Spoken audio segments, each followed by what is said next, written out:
день считается днем памяти первых учителей славянских народов, святых Кирилла и Мефодия, которые 24 мая 863 года огласили изобретение славянского алфавита. Более 1150 лет прошло с того времени, как два ученых-монаха создали славянский алфавит. И первыми словами, написанные при помощи славянской азбуки, были «Вначале было слово».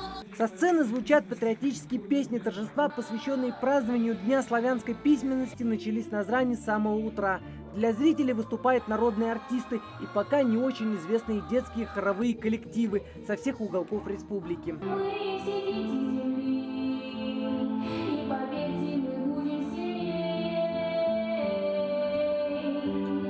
На сцене детский коллектив Республиканского центра дистанционного обучения детей с ограниченными возможностями здоровья.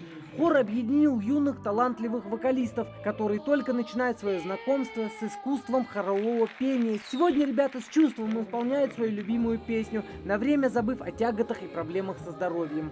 Для нас это был очень ответственный концерт, и мы очень долго к нему готовились. И для нас была важна реакция публики, и, к счастью, появилась такая возможность выступить здесь. И также скажу, что я рада, что публика нас приняла только с положительной стороны, потому что поддержка публики все больше и больше давала нам силы и надежды, что мы справимся.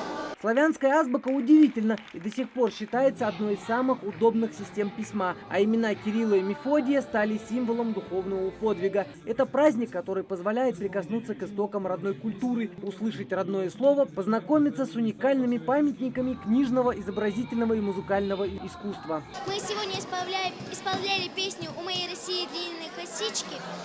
Мы исполняли со всем нашим хором. Мы пели о том, что как мы гордимся нашей Россией, и какая она хорошая.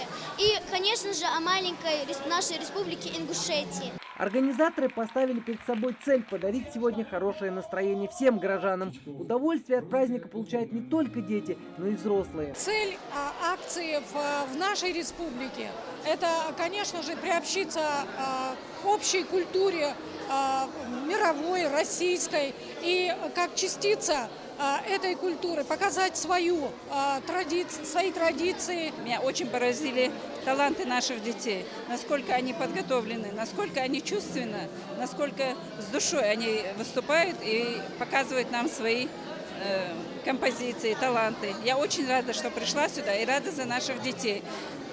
Я до слез, меня тронули дети с коррекционной школы, которые были.